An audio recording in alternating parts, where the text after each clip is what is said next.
Dr. Sarah Chen rubbed her tired eyes and reached for her third cup of coffee that night. The bright screens of the Mauna Kea Observatory's control room cast a blue glow across her face as she continued her routine sky survey. It was just another quiet night shift in Hawaii, or at least it was supposed to be. The first unusual reading came at 2:17 a.m. Sarah almost missed it, thinking it was just another piece of space debris. But when she double-checked the numbers, her coffee cup stopped halfway to her mouth. The object was moving in a way that defied natural physics.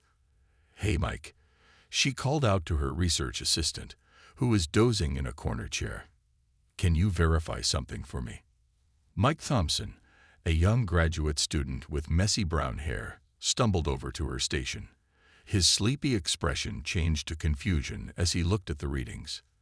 "That can't be right," he muttered, quickly typing commands into the computer. The object was massive, at least 3 kilometers long. It had appeared suddenly at the edge of their solar system, as if it had just popped into existence. More worrying was its speed and trajectory. It was moving in a controlled manner, occasionally adjusting its course in ways that asteroids and comets simply couldn't. Sarah's hand shook as she picked up her phone. As the lead astronomer on duty, she had a list of numbers to call in case of extraordinary discoveries. This definitely qualified. Within minutes, she was connected to Dr. James Wilson at NASA's Jet Propulsion Laboratory. "Dr. Wilson, I apologize for the late call, but we've detected something that requires immediate attention." Sarah spoke carefully, trying to keep her voice steady. She shared her screen with him, sending the live data feed. There was a long silence on the other end. "Have you confirmed this with other observatories?" Dr. Wilson finally asked, his voice tense. "I'm sending requests now," Sarah replied, her fingers flying over the keyboard. Within the hour, confirmations started coming in from observatories in Chile, South Africa, and Japan. Everyone was seeing the same thing. As dawn approached in Hawaii, the small control room had become crowded. Local officials had arrived, along with military personnel from the nearby base. Sarah watched as her quiet observatory transformed into a hub of urgent activity. Phones were ringing constantly, and people were speaking in hushed, worried tones. The object continued its steady approach toward the solar system. New data revealed more disturbing details. It was giving off energy signatures unlike anything ever recorded. The structure was clearly artificial, with smooth surfaces and geometric patterns that couldn't occur in nature. By afternoon, the news had reached the highest levels of government. Sarah found herself in a video conference with NASA administrators, military generals, and science advisors from several countries. She explained her findings over and over, showing the evidence that pointed to one incredible conclusion. Humanity was not alone, and something very big was heading their way. "Could it be a natural phenomenon we don't understand yet?" asked one of the generals, clearly hoping for a simple explanation. Sarah shook her head. "The object is changing direction in ways that show intelligent control. It's also maintaining a constant speed that would be impossible for a natural object. This is technology, not nature." As she spoke, new data appeared on her screen. The object had suddenly accelerated, covering an impossible distance in seconds. It was now just past Pluto's orbit. At this rate, it would reach Earth in days, not the months they had initially calculated. The room fell silent as this information sank in. Sarah looked around at the worried faces, seeing her own fears reflected in their expressions. Humanity had always wondered if they were alone in the universe. Now they had their answer, but it brought more questions than comfort. "Ladies and gentlemen," one of the NASA administrators finally spoke, "I believe we need to prepare for first contact. Dr. Chen, please continue monitoring and report any changes immediately. Everyone else, we need to implement our protocols for this scenario." As the sun set over the Pacific, Sarah stayed at her post, watching the mysterious visitors approach. The stars seemed different now, no longer just distant points of light, but a vast ocean hiding unknown civilizations. And something from that ocean was heading straight for Earth, carrying with it the end of humanity's solitude in the universe. 3 days had passed since Dr. Chen's discovery, and the world had changed forever. In the United Nations building in New York, hundreds of diplomats sat in tense silence. The large screen before them showed what everyone had been dreading: the first message from the alien vessel. The message had arrived exactly at noon, UTC. It came in the form of perfect English, broadcast simultaneously to every major communication device on Earth. TVs, phones, radios, and computers all carried the same warning. John Martinez, the UN Secretary-General, gripped the edges of his podium as he read the message aloud again. To the developing species of Sol 3, known as humans, your system now falls within the territory of the Galactic Imperium. Submit to our rule or face immediate extinction. You have 6 Earth hours to respond. The room erupted into chaos. Representatives from different nations jumped to their feet, shouting in various languages. Some demanded immediate surrender, while others called for resistance. The Chinese delegate was arguing with the Russian representative, while the American ambassador tried to be heard above the noise. Please, everyone. Martinez's voice boomed through the speakers. We must remain calm. We have only 5 hours left to make a decision that will affect all of humanity. In the back of the room, General Sarah Williams of the United States Space Force watched the scene with growing concern. Her phone buzzed. A message from the Pentagon. She quietly slipped out of the chamber and found an empty meeting room. This is General Williams. She spoke into her secure phone. General, the alien vessel has moved past Mars. The voice on the other end reported. Our calculations show it could reach Earth in less than an hour if it maintains its current speed. Williams closed her eyes, processing this information. What about our defensive capabilities? All military satellites are tracking the object. But Mom, our most powerful weapons would be like throwing pebbles at a battleship. Outside the meeting room, the sound of arguments continued. Williams could hear someone crying. The weight of humanity's helplessness pressed down on everyone in the building. Back in the main chamber, a young diplomat from Kenya stood up. We cannot simply surrender, she declared. Humanity has faced impossible odds before. We've survived ice ages, plagues, and countless disasters. We must stand together now. Her words sparked a new round of debate. The Indian representatives suggested trying to negotiate. The Brazilian delegate proposed asking for more time. The Japanese ambassador warned that any aggressive response could doom them all. As the arguments continued, strange reports started coming in from around the world. The oceans were behaving oddly. Massive waves appeared without explanation. Seismometers recorded unusual vibrations deep beneath the Earth's surface. It was as if the planet itself was responding to the alien threat. General Williams received another urgent call. This time, it was from a hidden facility deep beneath the Pacific Ocean. The voice on the other end spoke just 5 words. It's time to launch Thunderchild. Williams immediately walked back into the UN chamber. She approached Secretary General Martinez and whispered something in his ear. His eyes widened, and he quickly called for order. Distinguished representatives, Martinez announced, his voice steady but urgent. I have just received information that requires immediate attention. General Williams has something to share with us all. The room fell silent as Williams took the podium. She looked around at the faces of Earth's representatives, scared, angry, hopeful, desperate. What she was about to reveal had been kept secret from most of them for decades. Ladies and gentlemen, she began, while we've been debating our response to this threat, something has been happening. Something that's been in preparation for 50 years, ever since we found that crashed alien ship in Antarctica. The silence in the room deepened. Even those who had been crying stopped to listen. Earth is not as defenseless as our visitors believe. Williams continued. We have a ship of our own, a weapon powerful enough to make even the stars shiver.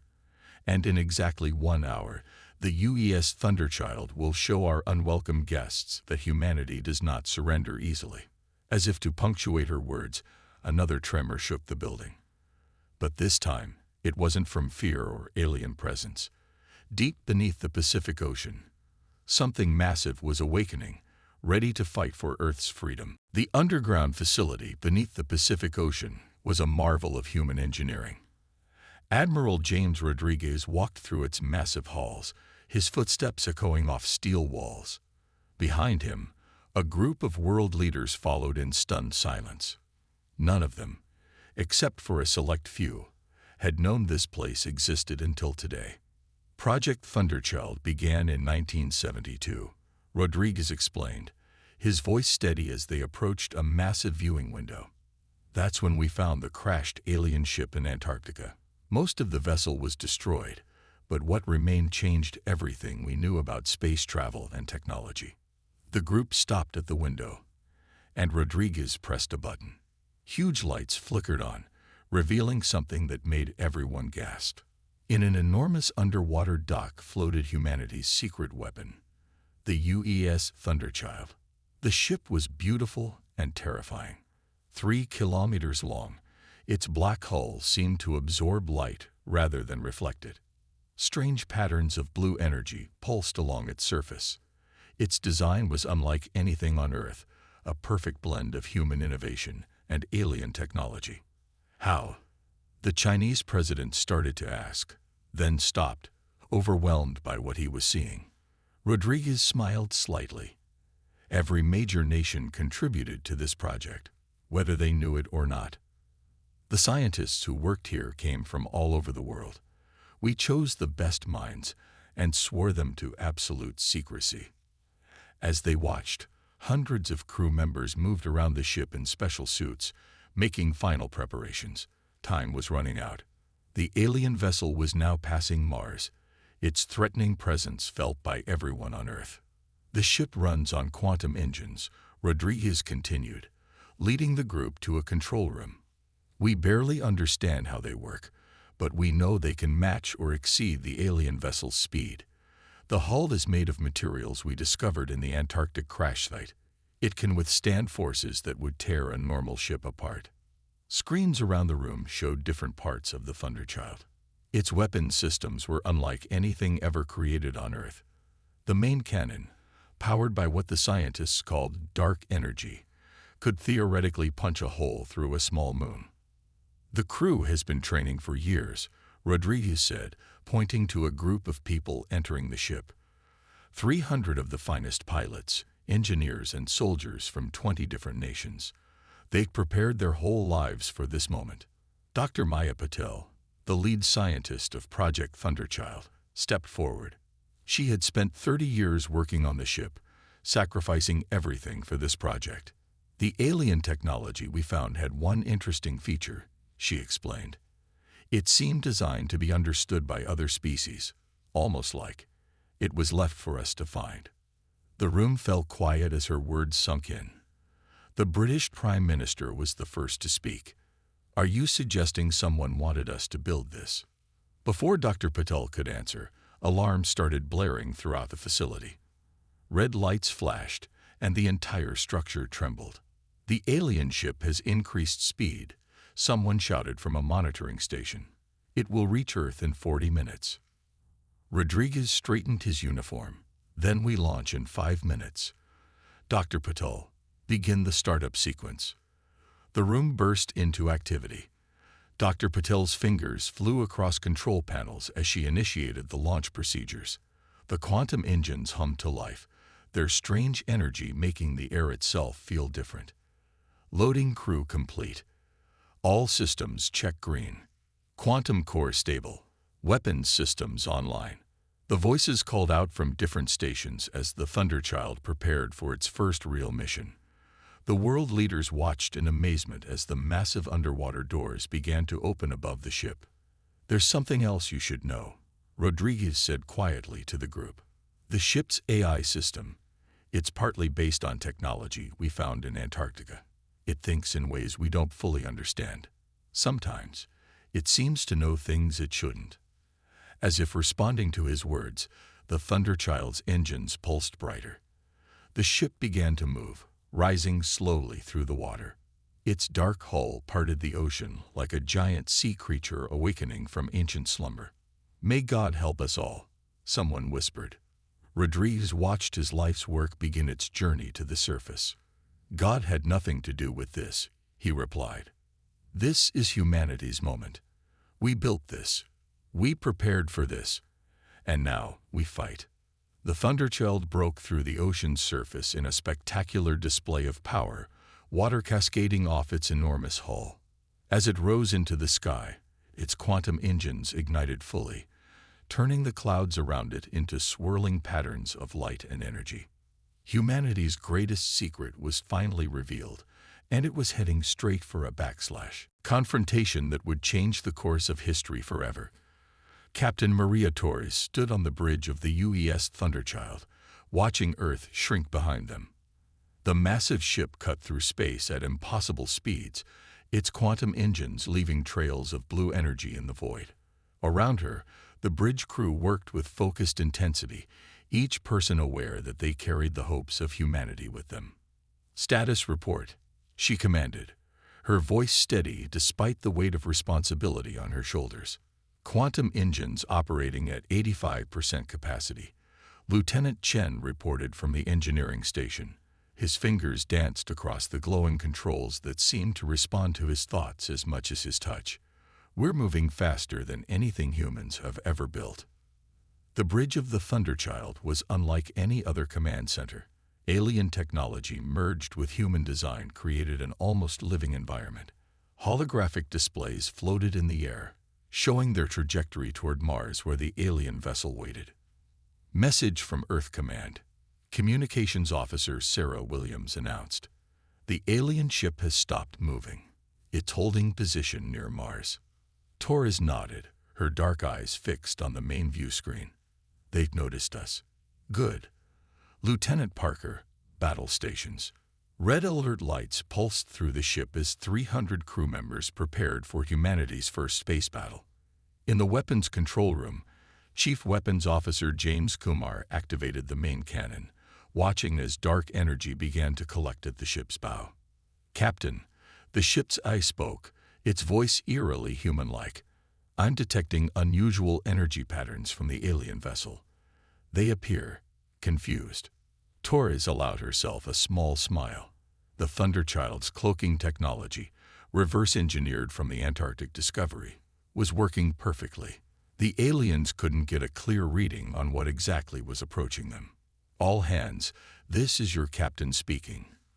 Torres's voice echoed through the ship. "In 10 minutes, we will make humanity's first contact with an alien civilization. They came expecting to find a primitive species ready for conquest. Let's show them how wrong they were." In the medical bay, Dr. Rodriguez checked his equipment one final time. The Japanese engineer, Tanaka, ran last-minute diagnostics on the shield systems. In the engine room, Chief Engineer O'Brien watched the quantum core pulse with energy that defied the laws of physics as humans understood them. 5 minutes to intercept, the AI announced. Torres stood from her captain's chair, straightening her uniform. "Launch our message capsule."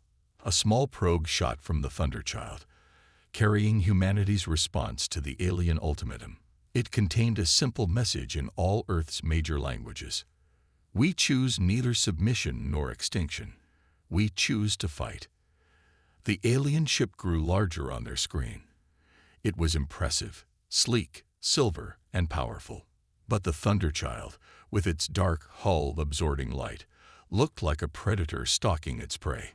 "They're powering up weapons," Lieutenant Chen reported, his voice tense. "Hold steady," Torres commanded. "Wait for my mark."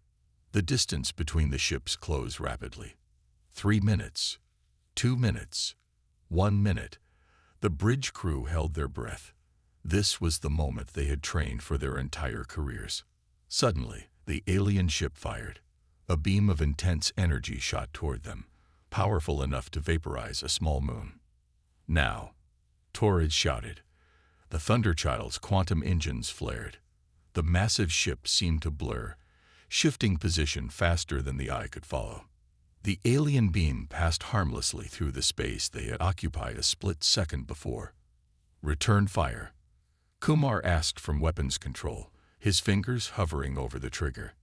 Tori shook her head. Not yet. Let's show them what we can do first. Evasive pattern delta. The Thunderchild danced through space, performing maneuvers that should have been impossible for a ship its size. Each move demonstrated their technological capabilities, sending a clear message to their opponents. The alien vessel tried to track them, firing several more times, but couldn't land a hit. The Thunderchild's crew worked in perfect harmony, human intuition combining with alien technology to create something entirely new. Captain, the AI spoke again. I'm detecting a transmission from the alien vessel. Tori straightened in her chair. This is it, everyone. The moment when humanity joins the galactic stage. Whatever happens next will be remembered for generations. The alien transmission began to come through, and the bridge crew held their breath. The next few moments would determine the fate of Earth and perhaps change the course of human history forever. The alien transmission filled the bridge of the Thunderchild with a strange melodic language. Within seconds, the ship's AI translated it into English. Impossible. Your technology. You cannot have this level of advancement. Captain Torres stood firm, her voice clear and strong. This is Captain Maria Torres of the UES Thunderchild.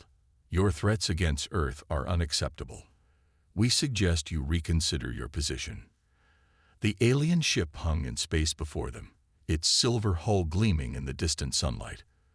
For a moment, everything was still. Then, without warning, it launched a full attack. Multiple weapons locked on us. Lieutenant Chen shouted, energy readings off the scale. Torres's training kicked in instantly. Evasive maneuvers. Kumar, target their weapon systems. Show them what Thunderchild can do. The space around Mars lit up like a new sun as both ships engaged in battle. The Thunderchild's dark hull absorbed enemy fire, while its quantum engines allowed it to move in ways that defied physics. The alien vessel fired continuous beams of energy, but couldn't land a solid hit. They're good. Chief Engineer O'Brien's voice came through the comm system. But we're better. Quantum core holding steady at 95% power. In the weapons control room, Kumar's fingers flew over his console. Main cannon charged and ready, Captain. Dark energy levels optimal. Target their primary weapon array. Torres ordered. Fire when ready. The front of the Thunderchild began to glow with an eerie purple light. The dark energy cannon, humanity's greatest technological achievement, powered up. When it fired, the beam cut through space like a knife through cloth. The alien ship tried to dodge, but the Thunderchild's AI had predicted their movement pattern. The dark energy beam struck their main weapon array, cutting through their advanced shields like they weren't even there. Direct hit, Kumar reported, excitement in his voice. Their primary weapons are disabled. The bridge crew cheered, but Torres remained focused. Status of their secondary systems. Before anyone could answer, the alien ship did something unexpected. It split into 3 smaller vessels, each one still larger than any human-made spacecraft, except for the Thunderchild. Clever, Torres muttered. Lieutenant Parker, activate the gravity web. This was another technology reverse-engineered from the Antarctic discovery. The Thunderchild released dozens of small drones that created a localized gravity field, making it harder for the enemy ships to maneuver. They're trying to surround us, the AI warned. Detecting power buildup in all 3 vessels. Torres smiled slightly. Just what we wanted. Kumar, initiate protocol sunburst. The Thunderchild's hull began to pulse with energy. As the 3 alien ships moved into position, the human vessel suddenly released a massive electromagnetic pulse, combined with quantum particle bursts. The alien ship's systems flickered and faltered. Their shields are down, Chen reported. We have them. But Torres didn't order another attack. She had seen something in their movement pattern, a hesitation that didn't fit with their earlier aggression. Open a communication channel, she commanded. Captain, the AI interrupted. I'm detecting unusual readings from the alien vessels. Their energy signature matches. It matches the technology we found in Antarctica. A heavy silence fell over the bridge. Torres leaned forward in her chair. Send this message. We found your gift. We learned from it. Now tell us the truth. Why are you really here? The response came quickly. The 3 alien ships merged back into one, but powered down their remaining weapons. A new transmission began, this time in perfect English. Captain Torres, we owe you an explanation. This was not an invasion. It was a test. The bridge crew exchanged confused looks. Dr. Rodriguez, who had come up from the medical bay, stepped forward. A test. You threatened to destroy our planet for a test. The ship you found in Antarctica, the alien voice continued, was left there deliberately. We have done this for thousands of species. Only those who can understand the technology unite their planet to build something like your Thunderchild, and show both skill and mercy in battle are ready. Ready for what? Torres asked, though something told her she already knew the answer. Ready to join us, the alien replied. Because something is coming, Captain Torres. Something that threatens all life in this galaxy. And we need allies who can fight. Allies like humanity. As the implications of these words sank in, the crew of the Thunderchild realized their mission had changed. This wasn't just a battle for Earth's survival anymore. It was humanity's invitation to a much larger conflict. Captain Torres sat in the alien ship's conference chamber, surrounded by her senior officers. The room was vast, with walls that seemed to shift like liquid metal. Across from them sat 3 alien beings who called themselves the Guardians.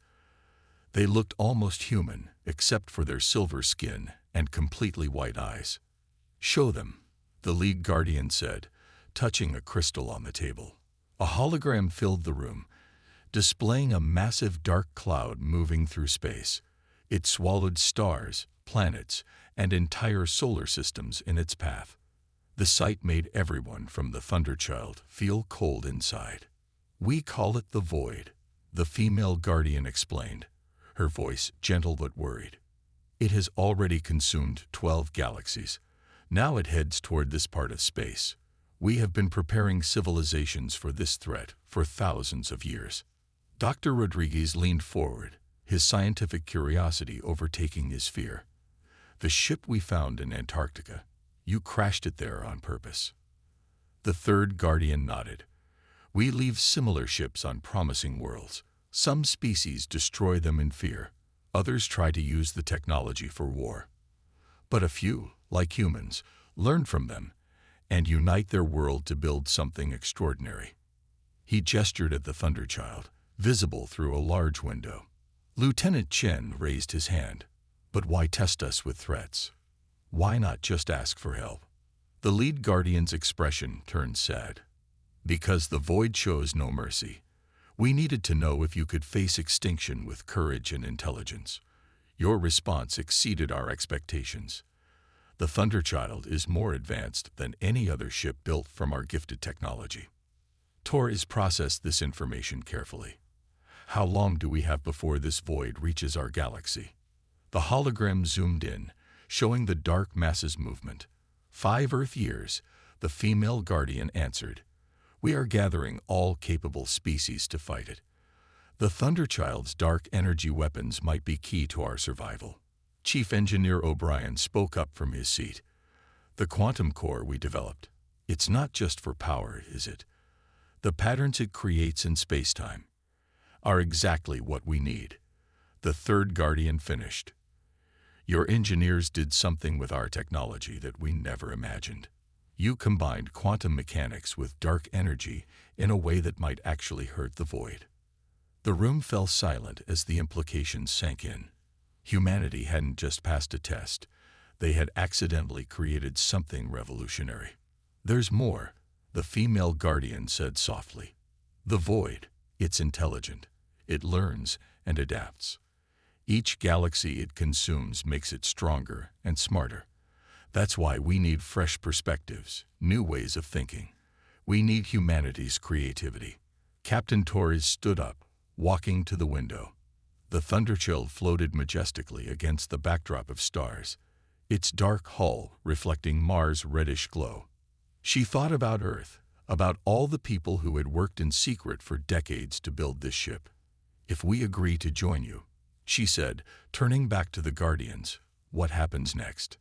The lead Guardian activated another crystal. A new hologram appeared, showing hundreds of ships from different alien civilizations, all gathered at a massive space station. "The Alliance awaits," he said. "We will share all our knowledge with Earth, help you build more ships like the Thunderchild. But better, your world will enter a new age of advancement and discovery. But most importantly, humanity will help lead the fight against the void." Dr. Rodriguez studied the alien ships in the hologram. These other species, they all went through the same test, each in their own way, the female Guardian confirmed. Some took centuries to build their first ship. Humanity did it in 50 years. That's why we believe you might be the key to our survival. Torres looked at her crew members' faces. She saw fear there, but also determination and curiosity. Humanity had dreamed of reaching the stars, but they never imagined their first steps into the galactic community would be as potential saviors. "We'll need to contact Earth," she said finally. "This isn't a decision I can make alone." The Guardians stood in unison. "Of course, but remember, Captain Torres, time is short. The void grows stronger each day, and humanity's greatest test still lies ahead." As if to emphasize their words, the hologram of the dark mass pulsed ominously. Somewhere in the distant cosmos, an ancient evil was moving steadily closer, unaware that its next meal might be its last. 1 month after the encounter with the Guardians, Earth had transformed. The UES Thunderchild hovered above New York City, its massive dark hull visible to millions below. In Times Square, enormous screens showed live feeds from the United Nations, where humanity was about to make its biggest decision ever. Captain Torres stood at the UN podium, her crew lined up behind her. Representatives from every nation watched intently as she finished her presentation about the void and the Guardian's offer. "We have 1 week to give our answer," Torres said, her voice echoing through the silent chamber. "The choice is simple but enormous. Join the Galactic Alliance and fight the void, or try to face it alone when it reaches us in 5 years." The Chinese delegate stood up first. "You've shown us the evidence, Captain. The void is real. But can we trust these Guardians? What if this is still some kind of trick?" Before Torres could answer, the UN building's lights flickered.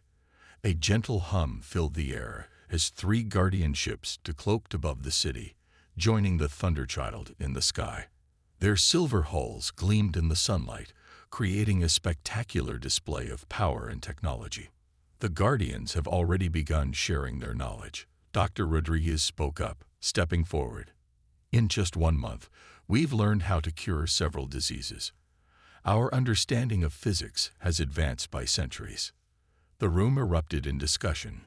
Some nations were eager to join the alliance, while others remained cautious. As the debate continued, Lieutenant Chen received an urgent message on his tablet. "Captain," he whispered to Torres, "our long-range sensors, they've detected something." Torres quickly excused herself from the podium. In a private room, Chen showed her the data. Far at the edge of their solar system, a tiny tendril of the void had appeared, like a dark finger reaching for their world. "It's coming faster than they predicted," Torres said grimly. "Get me a direct line to the Guardians." Within minutes, the lead Guardian's hologram appeared in the room. "We've seen it, Captain. The void has accelerated. We estimate 3 years now, not 5.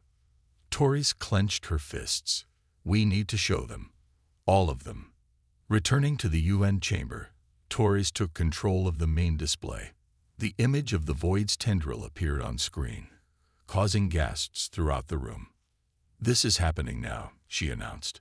"The threat is real, and it's approaching faster than expected. Earth needs to decide today, not in a week. Today." The Secretary General called for an immediate vote.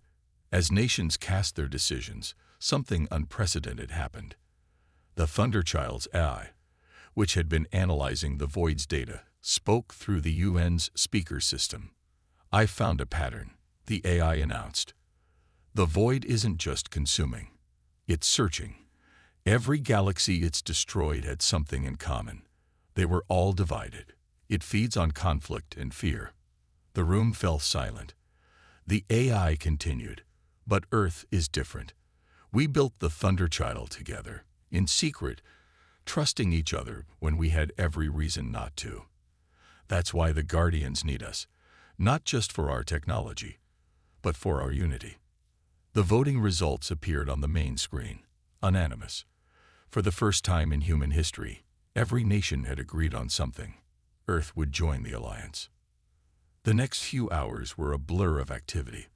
The Guardians shared their full plans. Earth would become a key production center for ships like the Thunderchild. The quantum core technology humans had developed would be combined with other species' innovations to create weapons capable of fighting the Void. As the sun set over New York, Captain Torres stood on the Thunderchild's observation deck with her crew. Below them, the city lights twinkled like stars. Above, the Guardian ships prepared to escort them to Alliance headquarters. "Ready for Phase 2?" Torres asked her crew. Chief Engineer O'Brien grinned. "The new quantum cores are already in production. 6 more Thunderchild-class ships will be ready within a year."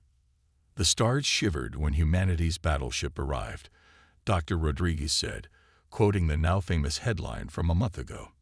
"Imagine how they'll react when we show up with a fleet."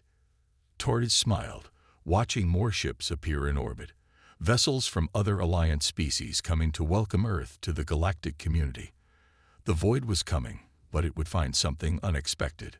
A united Earth, armed with advanced technology, standing alongside hundreds of alien civilizations. "Send the signal," Torres commanded. The Thunderchild's engines powered up, its dark hull gleaming.